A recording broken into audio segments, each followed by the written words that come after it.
So should white people pay reparations for slavery? I think the question is really more so what can white people do rather than just reparations, because obviously I would say yes, but would that really benefit them? I think that's a conversation that needs to be had to then best respond to the issues that they're facing. White folk are rich and powerful, the rich and powerful, because black folk worked for 310 years as chattel slaves and got not one day's pay. I could call out the rich and the powerful whose riches have been gotten on our backs, but I'll save that for another time. The point is, the present generation of whites did not do this. But the present generation of whites are in their privileged position because of what a former generation of whites have done. Now the question is, a black agenda should be put before them, because if they don't accept the responsibility to clean up this problem, you don't have a lot of time to wait 40 more years for a benevolent white president or a benevolent black president. That day is over. America is facing the judgment of God as we sit around this table. Look at the weather. Look at the world turning down on her. America is bankrupt. $13 trillion in debt. And if you figure Medicare and Medicaid, she's over $60 trillion in debt. She can never pay it. That's why she voted for $650 billion in armament, because she can't pay the debt. But she can bully those whom she is in debt to with fear over her military prowess. I'm here to tell you she's losing there too.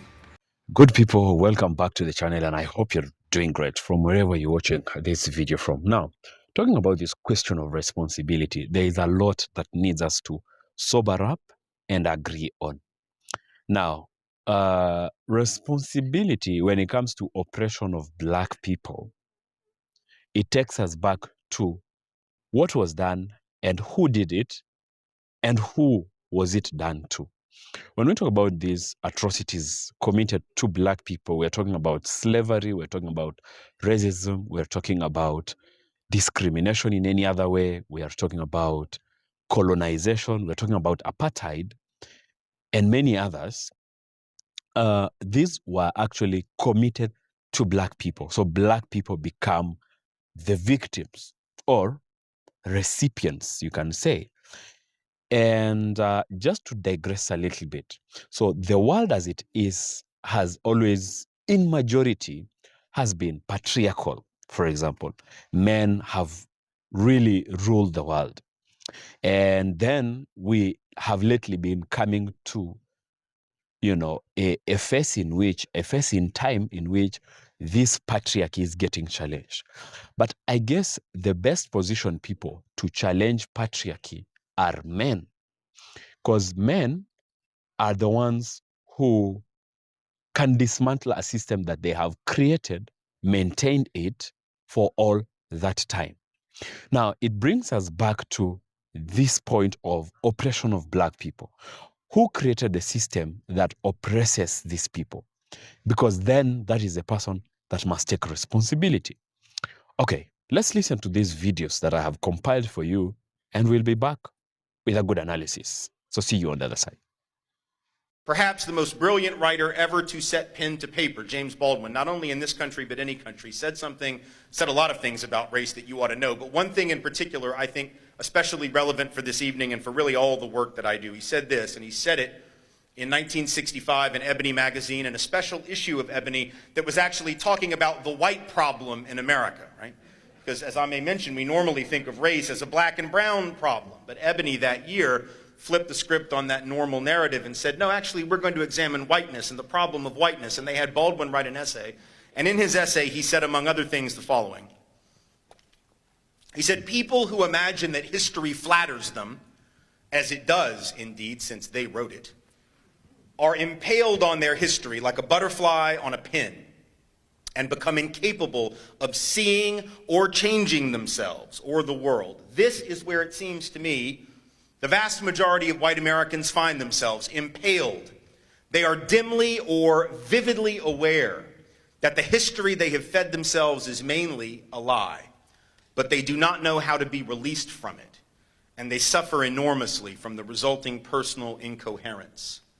What Baldwin, I think, was saying, and I'm taking a real risk here trying to interpret wisdom as deep as that and a literary genius as extensive as that, but I gather that what James Baldwin was trying to tell white America is that when you have had the luxury of crafting a narrative of yourself and your people and the country you thought was yours, your ability to actually understand how you ended up at the place you find yourself now, in his case in 1965 when he wrote those words, but one could even say now in 2013, becomes very difficult.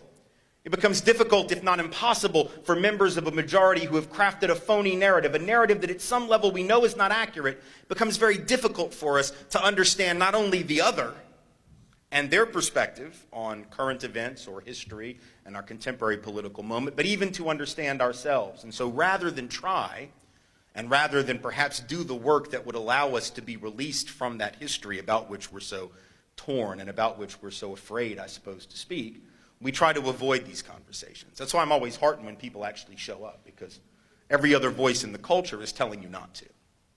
Virtually every voice in the culture is telling you that you don't have to come to events like this, that there isn't even a need for events like this, that events like this where we talk about race are unnecessary, or as one person told me, and I mentioned this earlier to the students I was meeting with, right, that these conversations are so 2007.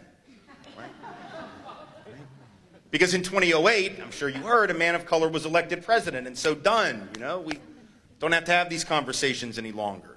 I think it is incumbent upon me, as it would be for any aspiring white ally in this work, to point out that the real work, both on this campus and in this town, and throughout the state of Vermont, and indeed throughout the country that we share, is the work that is being done every day, not by me, and frankly, mostly not by people like me, but by the folks of color who labor often in complete anonymity and obscurity to undo systems of racial oppression, and who do not get to speak to 800 colleges over an 18-and-a-half-year period, and do not get to speak in thousands of communities and to hundreds of thousands of people every year, and do not get book deals, and do not have hundreds of thousands of eyes reading their blog postings, etc. So I appreciate the nice reception that I have received, and I will try to take full advantage of it here in the course of the next 60 minutes or so.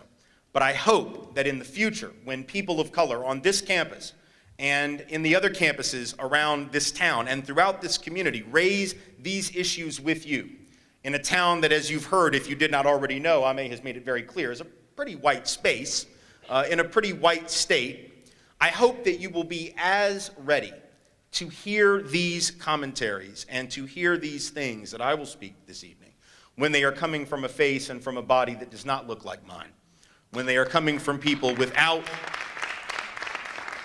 the level of presumed authority and legitimacy that I carry, not because I'm any brighter, not because I have researched the subject anymore, and certainly not because I know it intuitively any better, but simply because I am white and I am male and I am college educated and I am straight and I fit the aesthetic that is needed by some, apparently, I gather, to be able to hear these things. And so I will continue to do my part, but I hope that we know that we will not have arrived at that place called post-racial, or more to the point, post-racist, until these very same truths can be spoken by black and brown bodies and received just as well. Built white supremacy, outsourced its violence to America, now plays the world's conscience while still cashing the check. Meet America's greatest con artists. The truth that they don't want you to know is that every euro of Europe's progressive utopia is stained with the blood that they made America spill. Europe was the architect for global white supremacy. It was Europe's powers, Britain, France, Spain, Portugal, and the Netherlands, that launched the transatlantic slave trade, shipping over 12 million Africans to the Americas. European banks like Barclays and Lloyd's of London financed it, monarchs sanctioned it, and scientists justified it with pseudoscience. Europe then built America's racist labor camps. The British created America's racial caste system, the Spanish engineered the color hierarchy of Latin America, and the French turned Haiti into a sugar slave colony. Yet today, Europe denies culpability, while still benefiting from the white supremacist machinery. The Industrial Revolution was funded by slave cotton and indigenous mined silver. Now, Swiss banks and London tax havens extract resources from the global south. Europe condemns U.S. police brutality, but sells arms to American law enforcement. It laments inequality, but invests in U.S. prisons and private detentions. Nordic welfare states are subsidized by investments in U.S. militarism and Big Pharma, which disproportionately affects Black and Brown communities. Europe's prosperity isn't accidental, it's a loot. By outsourcing violence to America and laundering the profits, Europe gets to play moral leader, while the U.S. takes the blame. Europe's hypocrisy is breathtaking. It laments Latin America's poverty while refusing reparations for slaves, and celebrates multiculturalism while deporting Black and Brown migrants to war zones Europe helped create. The truth is, Europe needs America to play the violent enforcer of white supremacy so it can keep its hands clean, all while cashing the checks written in blood. The records don't lie. There's no white supremacy without Europe. And until it pays for what it has stolen, its claims of progress are just another colonial fairy tale. The Black community has long suffered under the weight of systemic racism and discrimination. As white people, it is our responsibility to use our privilege to support and uplift the Black community. Here are a few ways that we can be better allies. Listen and learn. We need to listen to Black voices and experiences without interrupting or dismissing them. We should educate ourselves on the history of systemic racism and the ways that it continues to impact the Black community today. We should seek out resources, books, and documentaries that help us understand the issues. Next, speak up. We should use our privilege to speak up against racism and discrimination. We should challenge racist comments and behaviors, even if it's uncomfortable. Silence that which perpetuates racism. We should support Black-owned businesses in our communities. We should advocate for policies that support economic justice and equity. Donate to Black-led organizations. Financially support Black-led organizations that are working to address systemic racism and inequality. It can be done through regular contributions or contributing to certain campaigns and initiatives. We should also use our platforms for good as white people. We have access to platforms and audiences that the Black community may not have. We should use our platforms to amplify Black voices and perspectives, raise awareness about issues affecting the Black community, and promote positive change. Be open to feedback and learning from our mistakes, as we will make mistakes along the way. But it's important to acknowledge them, apologize, and learn from them. We should be open to feedback and willing to change our behavior and perspectives as we continue to learn and grow. Being a better ally to the Black community requires a willingness to listen, learn, and take action. It requires us to use our privilege for good, support Black-owned businesses and communities, and speak up against racism and discrimination. It's up to all of us to work towards a more just and equitable society, and being a better ally is an important step. When white people in the United States balk at the idea of paying reparations to Black Americans who descended from slaves, they disagree with the Bible. Reparations are a form of compensation or restitution made to those who have suffered injustice, particularly those in cases of racial inequality, discrimination, and slavery. The idea of paying reparations to Black Americans is not a new one. It has been a topic of discussion for decades, if not centuries. However, it has gained renewed attention and support in recent years following the resurgence of the Black Lives Matter movement and the growing recognition of systemic racism in American society. As a Christian, I believe that reparations are not only a matter of justice and equity, but also a reflection of God's character and values. In the Bible, we see numerous examples of God's concern for the oppressed, the marginalized, and the downtrodden. From the Israelites' liberation from slavery in Egypt to the ministry of Jesus among the poor and the outcast, we see a consistent theme of God's love for those who are on the margins of society. One of the key biblical principles that underlie the idea of reparations is the concept of restitution.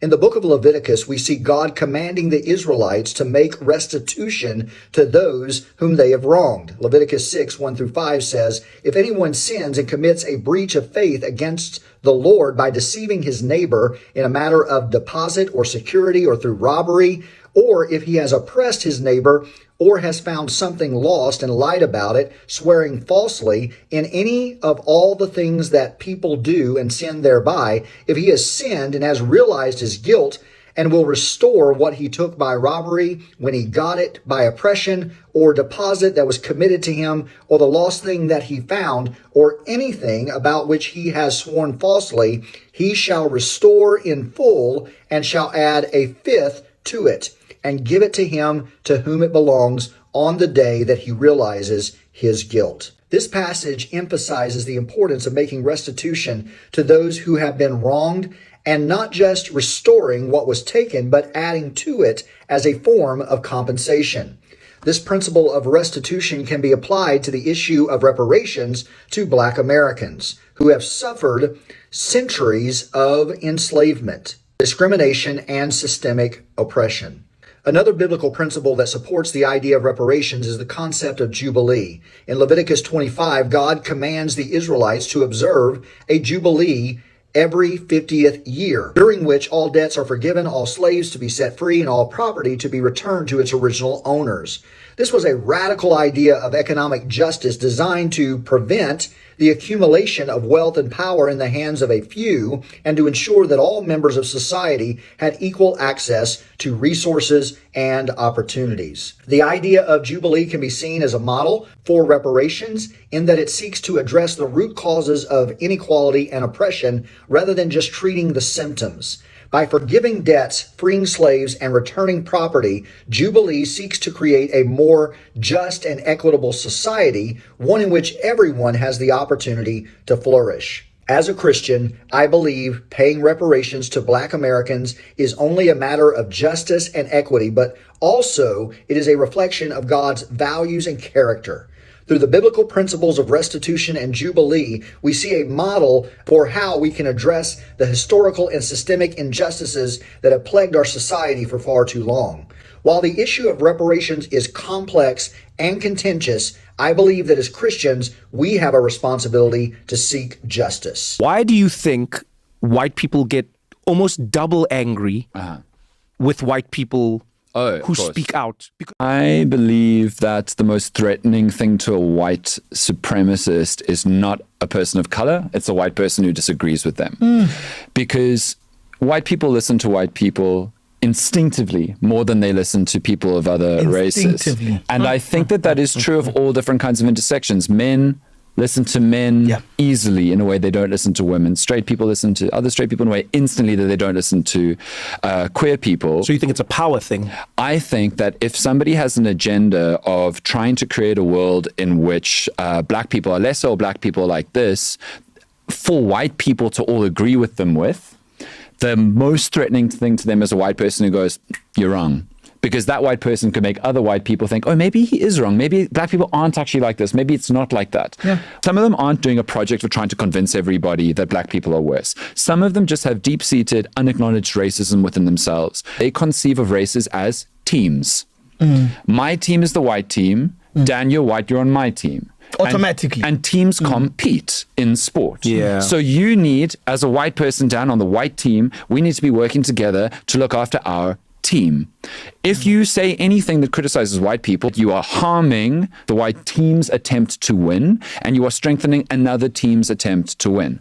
That is a fundamentally, subliminally racist conception of how race should be most important in the way that you build power and protect community. And I think there's a fundamental problem in the way that we are asking the question.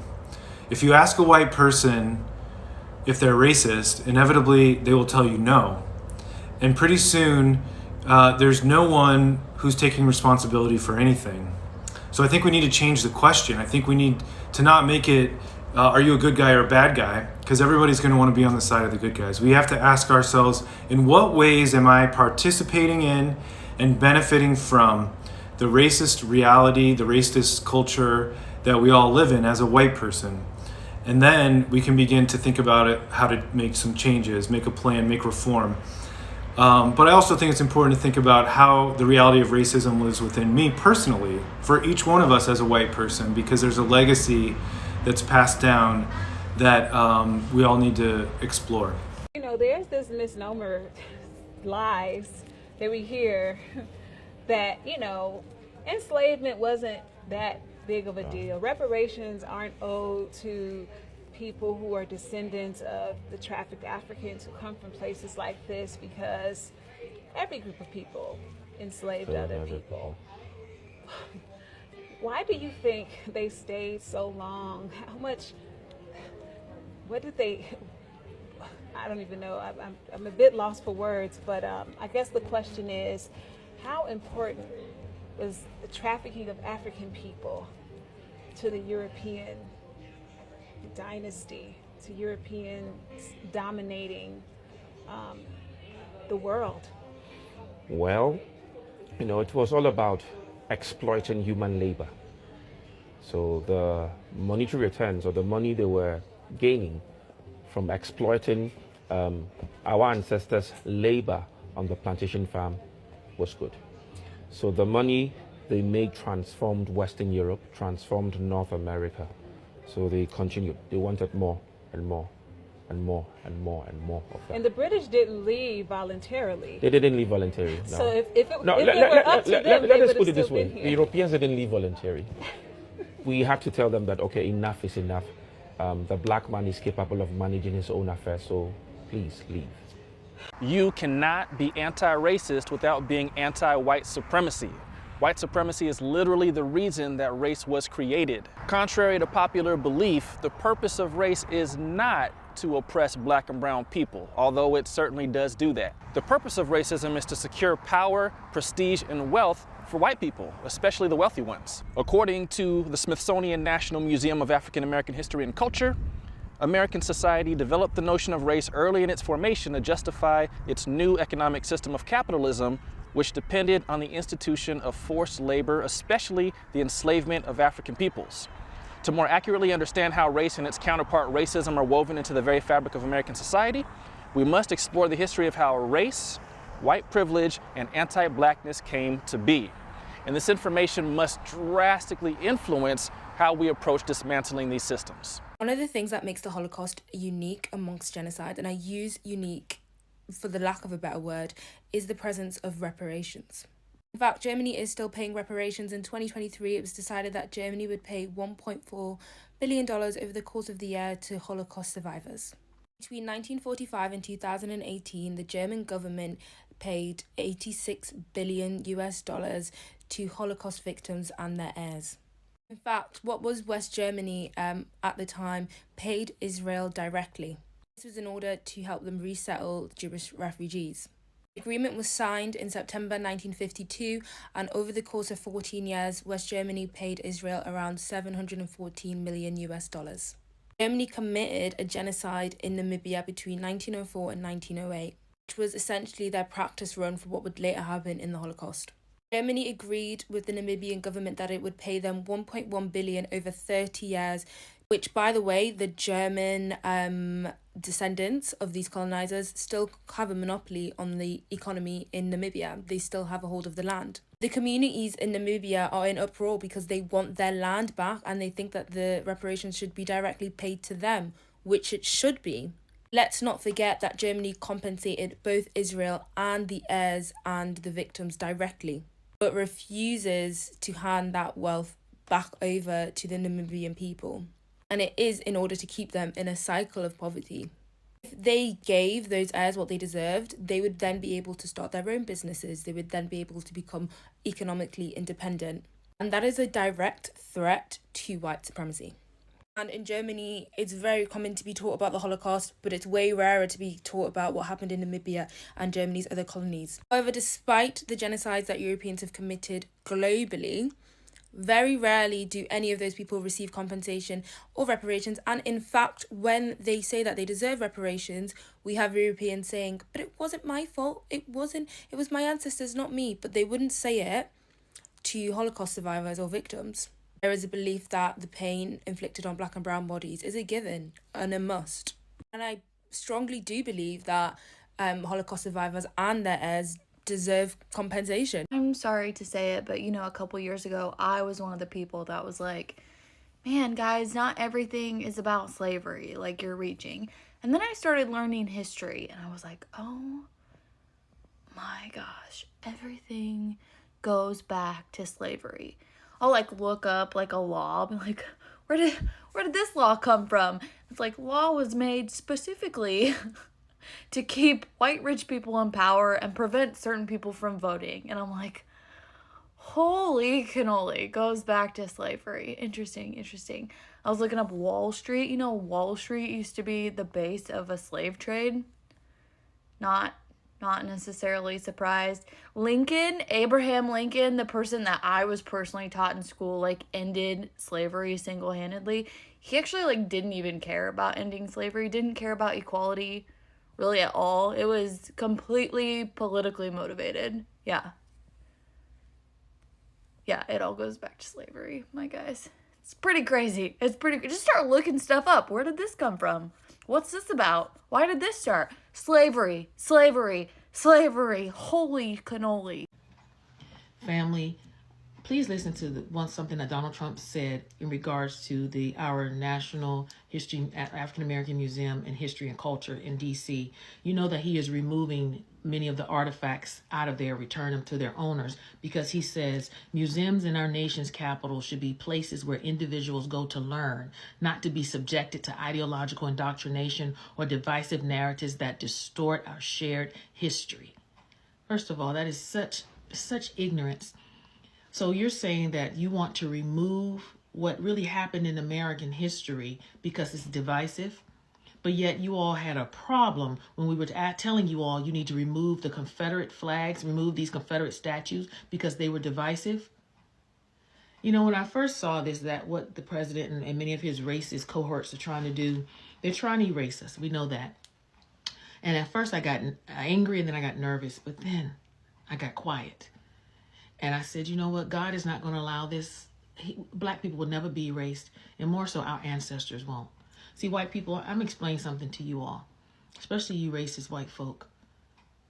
God has given you all ample enough time to turn away and repent from your evil, wicked ways, and also to repent on behalf of your ancestors. But you still refuse to do it, and you still sit in your white evangelical nationalist churches and preach this God of love. But yet you want to erase history. If your history is so bad and you are so good now, why can't you teach that, hey, this is what we used to be. This is how we used to treat blacks. This is how we used to treat Native Americans. This is how we used to treat Jews. But now we have learned. You know why you can't do that? Because you have not learned. You haven't. I'm telling you, white folk, your day of reckoning is coming. But it's not coming from where you think. See, our ancestors have been quiet in their graves. They have been quiet. And see, many of you all, you don't believe in all of that, but I'm telling you the truth. I'm telling you what I know. You keep removing our artifacts. Removing our artifacts from this museum is like troubling a cemetery. And I'm telling you now, God is not pleased and the ancestors are not pleased. See, we battle a spiritual war, right? So you can sit up here all day long and read your Bibles and quote your little verses while you sit in your white churches, drive your little Harley Davidson gang to your white churches while you sit in the pews drinking your coffee and looking so smug and arrogant. But when judgment starts falling on your home and on your church and on your people, don't look at us. Because God said, I've given these people enough time, and they still have not repented for the sins of their forefathers. And for that, judgment must come. So black folk, this is a little troubling that they're going to remove stuff. But hey, we're not attached to things, right? It doesn't matter. Because you can take away artifacts, you can do whatever you want, but you can never take away the sincerity, the passion, the vigor, the brilliance of our people. And you damn sure not going to stop our next generation. Racist white folk, watch yourself. You are sinners in the hands of an angry God, and he is not pleased with you. Now, to throw us back to the beginning, I said when a system that has had men benefit from it, like patriarchy, has to be challenged, then the best positioned people to challenge it are the men. So it means, you see, when we talk about all those oppressions of black people, the best people to challenge the systems that have oppressed black people are the creators of the systems. You know, the oppressor can actually dismantle the systems they have created, or rather, build, maintain, and benefit from it. So you have two ways to go: dismantle it as an oppressor, or maintain and continue to benefit from what you build. That's one. The role of the oppressed is basically to call it out, to push back, to resist, and demand for justice. I mean, that's all that as an oppressed person. That's the limits, you know. The system in itself has limited you. Now, getting deep into this is how it actually plays out. So, power and resources. So historically and to the current date, the biggest beneficiaries of the systems of white supremacy are white people. They basically have benefited and they control power politically, economically, and socially. That then puts them in a very good position to actually come out and dismantle the system. So the only reason they haven't done it is because they're still willing to maintain it, to benefit from it. It's not that they don't know. They know, but they benefit from it. So if you hold the resources, if you hold the power to dismantle a system and you know it and you don't do it, it simply means you want to continue to benefit from the same. Now, the second is talking about its responsibility in itself. If you create a mess, then I believe it is you that created the mess that morally has to take the responsibility to clean up the mess. If you're a thief, you're in no moral position to point out fingers to the victim of your theft to ask them to return or find the stolen items. As a thief, you have the sole responsibility morally to return, to accept your theft and return stolen items. It's simple logic. Huh? And the third one is influence over systems. As you realize, white folks actually still run systems. They run institutions. When we talk about institution, we're talking about education, we're talking about law, we're talking about government. You know, all of these systems, they have the biggest shareholding when it comes to control over this. So they are better positioned to come up with policies that challenge the status quo. As the oppressed, we have limited chances because we are running a race that we don't get to determine the starting point, and we don't even get to determine the finish line. I mean, and the competitor is already miles ahead before I even start the competition. So you that has the tools of power are very well better positioned to challenge and change the systems of governance, systems of criminal justice, systems of education, and economics and economy to better suit everybody, to put everybody on a fair ground, and then we can do the rest. Now, something else is true reconciliation. So true reconciliation comes from responsibility and accountability. First of all, the oppressor must get to the point in which they accept they have oppressed. And it's wrong, you accept that what you have done has benefited you, but at the cost, at the expense of someone else. And that is not right.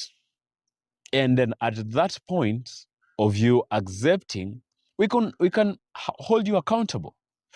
And true reconciliation then can come in at this point when we're saying, okay, so how do we go about it? You're the one who should actually be asking those questions. I have done this to you and I am sorry. And I'm ready to make it up to you. Let me know how and when and what I can do to undo this. We as Black people can point out and say, this was done to us, this is what we feel about it, and this is what we think should be done, and this is what is fair.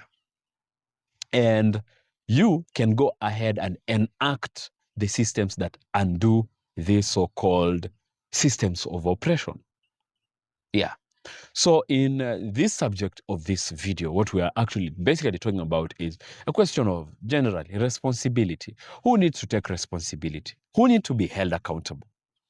And how does it play out? What is basically happening? Okay. Yeah. So that's what I had for you in this particular video. I don't know what you think about it, but I would love to, get your opinions and your thoughts about it. If you agree or otherwise, leave me a comment in the comment section below. And if you like the video as usual, give it a thumbs up and share it as well. And if you are new to the channel, thank you for your time. Thank you for sticking along to this point in this video. And please subscribe to this channel to be part of us in the next coming episode. Go ahead and check out our other videos in the channel, also to see what we do in this channel. So until next time, I'll see you in the next video. Peace out.